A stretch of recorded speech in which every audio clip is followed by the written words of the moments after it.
चाचा तुमने मुझे बुलाया? जी चाचा, मैंने ही आपको बुलाया है। क्या बात है? मैं खुदकशी करना चाहती हूँ। ख्याल बुरा नहीं है, लेकिन इरादा कब है? अभी इसी वक्त। देख रहे हो टाइम क्या हो रहा है। हालांकि तुम्हें मालूम है कि मैं जल्दी सोने का आदी हूँ और अभी रात के 12 बजे हैं और ठीक मैं 12:15 बजे सो जाता हूँ। खुदकुशी करने से पहले तुम्हें कुछ लिखना होगा और तुम ये बात अच्छी तरीके से जानती हो कि जब भी तुम कुछ लिखती हो तो उससे बहुत सारी गलतियाँ होती हैं। इससे पहले तुमने अपने दोस्तों को कई खत लिखे हैं जिससे बहुत सारी गलतियाँ थी।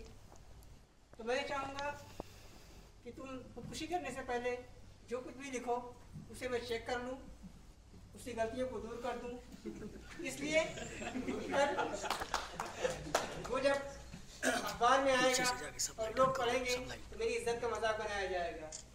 इसलिए कि मैं ऐसा शख्स हूँ जिसके लिए लोग मेरे अशार के हवाले देते हैं और मैं नहीं चाहता कि तुम्हारी अगनाज से कुल मैसेज कल लोगों तक पहुँचे और मेरी रुसवाई हो और नाक कटे। मुझे ज़बान की परवाह नहीं है। मैं हमेशा ख्याल को तरजीह देती हूँ और अपनी अपनी सिंफरादियत को कायम रखूंगी। ज़बान आखिर है क्या? इसको क्यों इतनी अहमियत दी जाती है? मेरे खत जिनकी आवाज़ से आपका नाक कटता है। कर दी ना वही करती। ये इसीलिए मैं कह रहा था कि पहले मैं चेक कर लूँगा। अभी तुमने ये कहा कि नाक कटता है। नाक मुअन्नस है, नाक कटता है नहीं, नाक कटती है। मगर आपकी नाक किसी सूरत में मुअन्नस नहीं हो सकती। मुअन्नस होती तो आप विलायत से वो मशीन कभी नहीं मंगाते जिसमें वो मोटी नाक छोटी और पतली हो जाती है। तुम मेरी नाक पर नाजायज हमला कर रही हो। आप मेरी ज़बान पर बेजाय त्रास कर रहे हैं। तुम बदतमीजी की हद पार करके तरक्की पसंद में कदम रख रही हो। आप मुझे गाली दे रहे हैं जिसका आपको कोई हक नहीं है। शायद कि तुम भूल रही हो मैं तुम्हारा चचा हूँ। हाँ, मैं भूल गई हूँ। वाकई ये आप मेरे चचा हैं। इसका सबसे बड़ा सबूत ये है कि आपने मुझे मेरी मर्जी से शादी करने की इजाजत नहीं दी। अगर कोई मर्द या औरत अपनी मर्जी से शादी करता है उसको रुमाल लड़ाना कहते हैं, जिसे एक शरीफ माशरा पसंद नहीं करता और मैं एक शरीफ आदमी हूँ तो मैं तुम्हें उस शादी की कैसी याद दे सकता हूँ जिसे लोग रुमाल लड़ाना कहते हैं। आप रुमाल लड़ाना क्यों कहते हैं? बहुत बुरा मालूम होता है। फसाहा ने यही कहा है तो उसमें रद्द-बदल नहीं कर सकता। रुमाल लड़ाना बहुत भली तरकीब है। अरे मुर्ग लड़ाए जाते हैं, बटेरे लड़ाए जाते हैं। ये रुमाल लड़ाना क्या है? हाँ तो तुम खुशी करने वाली तू जाकर तू मैं समझ में नहीं आ खुदकुशी रहा है। भूल करने जाएंगे वाली डायलॉग नहीं को मत इस बस ही हूँ। मुझे आपसे इजाजत लेने की बस। मेरी तरफ से पूरी इजाजत है। खुदा तुम्हें इसमें कामयाबी अता फरमाए। कामयाबी के लिए दुआ का शुक्रिया। मगर इससे पेशतर कि मैं अपनी जान अपने हाथों से हलाक कर लूं, मैं पूरा इत्मीनान कर लेना चाहती हूँ कि मेरे इस फेर से आपकी ना तो कोई सदमा तो नहीं पहुँचेगा। मौत से नाक को सदमा पहुंचने का कोई एहतमाल ही नहीं होता। जबकि तुम अपने उस खत में लिख दोगी कि मैं यदि तुम इसलिए खुदकुशी कर रही हो कि तुम उस शख्स से सच्चा और पाक मोहब्बत करती थी। तुम्हारा ये लिख देना ही काफी होगा कि तुम उससे पाक मोहब्बत करती थी। मोहब्बत क्या खुद ही पाक नहीं होती? नहीं, मोहब्बत पाक नहीं होती। तो मुझे मोहब्बत के साथ पाक जरूर लिखना पड़ेगा। नहीं, घबराने की कोई जरूरत नहीं है। उसके लिए मैं एक मुसव्वदा तैयार कर दूंगा, उसे नकल करना है और फिर तुम उसे आसानी से नकल कर देना और नकल कर देना, उसमें कोई गलती नहीं होगी। और अगर मैं नकल करने से इनकार कर दूं तो मैं तुम्हें खुशी की याद नहीं दूंगा। क्योंकि मुझे खुदकुशी करना है तो मैं आपकी तहरीर को नकल कर दूंगी। फरमाइए मुझे मुसव्वदे कब मिल जाएंगे? कल नाश्ते पे दे लेना। जरा खुशखत लिखिएगा ताकि मैं आसानी से पढ़ लूं। आप शिकस्ता खत लिखने के आगे हैं। मैं अपने खत तो नहीं बदल सकता, लेकिन हाँ इतना जरूर कर सकता हूँ कि लिखने के बाद 2-4 मरतबा तुम्हें पढ़कर सुना दूँ और तुम समझ जाओ कि तुम्हें अच्छी तरीके से उसको नकल कर सकती हो। बहुत बेहतर।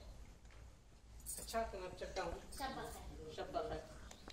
चलता हूँ, रात में सोते वक्त सोचूंगा और फिर ताकि कोई अच्छी चीज़ तैयार हो जाए जो तुम्हें लैला मजनू और शेरी फरहाद से आगे भी ले जाए। खुदा आपकी ज़बान मुबारक करे। आमीन। जहर घोल कर रख देती हूँ ताकि सुबह वक्त ज़ाया ना हो।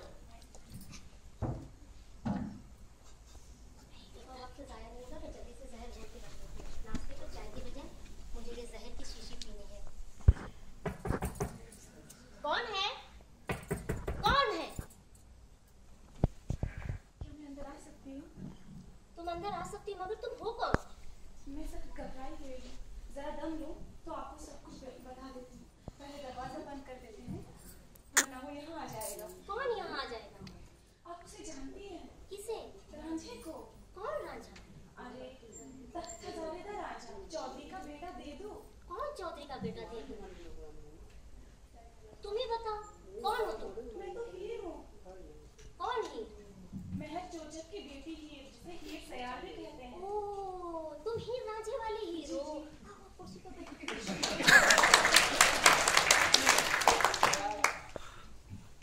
दरअसल मैं और रांझा सिनेमा आए हुए थे। फिल्म हमारा ही किस्सा था। आधा देखकर मेरा सिर चकराने लगा। मैं तो इंटरवल होते ही भाग आई, मगर अब मुझे डर है रांझा यहाँ अभी पहुँच जाएगा और मुझे फिर वही ले जाएगा। कहाँ? हाय अल्लाह, वही जहाँ हमें कैद किया गया है। वहाँ और कौन है? बहुत रे हैं। शीरीन है, उसका चाहने वाला फरहाद है, लैला और मजनू है, सोनी नरवाल है, बेशुमार ही है। रांझे से तुम्हें अब मोहब्बत नहीं रही? अभी बहन, मोहब्बत कैसे कायम रह सकती है? उसे तो हर वक्त बांसुरी बजाने से काम है। शामत अमाल से एक दफा मैंने कहा था, तुम बहुत सुरीली बांसुरी बजाते हो, और अब देखो तब से निगोड़ा बांस का टुकड़ा उसके मुंह से जुदा ही नहीं होता। और जब देखो पेड़ पे चढ़ के बांसुरी बजाता रहता है। ये दीवानापन ही तो क्या है? और तो और जनाब को ढोल डंगर चलाने का भी शौक है। हाँ, मैं लाख कहती हूँ राजे, ये खेड़े नहीं है जहाँ तुम्हें गाय भैंस भी मिल जाए। यहाँ तो दूध की नदियाँ बहती हैं। दूध पियो मजे से, लंबी तान के सो जाओ। मगर उसका वही पुराना भूत सवार है। हाँ, कह रहा है अगर दूध मौजूद है तो गाय भैंसें भी जरूर होंगी। मैं उन्हें एक दिन जरूर ढूंढ निकालूंगा और फिर हम दोनों उनको चराया करेंगे। शीरीन तो अच्छी हाल में होगी। अरे कहाँ, शीरीन बेचारी भी फरहाद के हाथों बहुत दुखी है। जानती है जनाब 24 घंटे हाथ में तीशा लिए पत्थर फोड़ते रहते हैं। हाँ, शीरीन पूछती है फरहाद ये तुम क्या कर रहे हो? जवाब मिलता है तुम्हारे लिए पहाड़ काटकर दूध की नहर जारी कर रहा हूँ। वो बेचारी कहती है देखो तो जरा फरहाद, यहाँ कितनी दूध की नहरें हैं, सैकड़ों में बह रही है। अगर कुछ करना ही चाहते हो तो इनमें से एक को कम कर दो ना। इनको देख देख के मैं तंग आ चुकी हूँ। पर वो एक नहीं सुनते और दिन रात अपने काम में मशगूल रहते हैं। तो अज़ाब हुआ। हाँ, अज़ाब जैसा अज़ाब बहन। बस हमसे ये गुनाह हुआ था कि हमने उन मर्दों के लिए अपनी जान दे दी। और तो और सोनी जो है उसका हाल मैं बयान भी नहीं कर सकती, बेचारी। मेहवाल साहब हर दिन और हर वक्त अपनी रान के गोश्त का ची कबाब बनाते रहते हैं और बेचारी नसीबो जली को खाने पे मजबूर करते हैं। उसे उपकाई पर उपकाइयाँ आती हैं, पर क्या करें, वो जनाब ठूसते रहते हैं मुंह में। क्या करें, बेचारी बहुत मुसीबत में। लैला का ये बुरा हाल होगा। हाँ, लैला बेचारी तो मियाँ मजनू से कई बार कह चुकी है दीवाने मुझे ना ढूंढ, देख मैं तेरे सामने खड़ी हूँ। पर वो एक नहीं सुनते, उसे नजरअंदाज करके सहरा की खाट छानते रहते हैं। मैं तो समझी कि तुम सब बहुत खुश होंगे। खान भी खुश नहीं। जानती हैं, हम तो ये सोच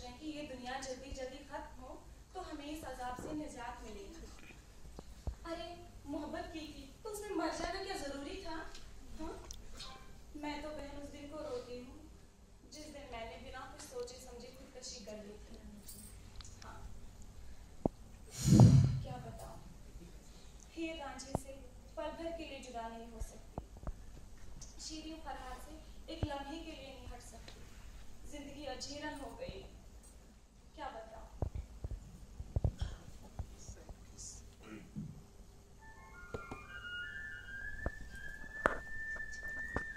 लीजिए जनाब आ गए। अरे अगर बजाना ही है तो वायलिन बजाए, गिटार बजाए। लेकिन ये दीवाना बांसुरी बजाता रहेगा, समझाए कौन? अच्छा बहन मैं चलती हूँ, नेक मुकद्दर में यही बांसुरी के ताने हैं। खुदा हाफिज़।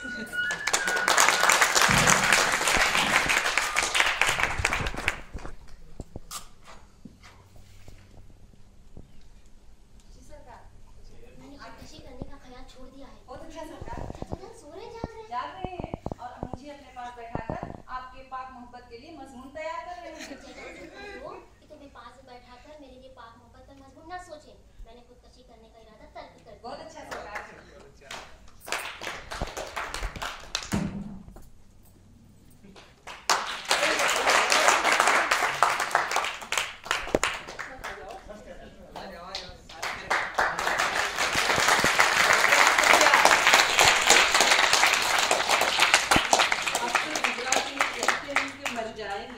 अब तो घबरा के ये कहते हैं कि मर जाएंगे, मर के भी चैन न पाया तो किधर जाएंगे।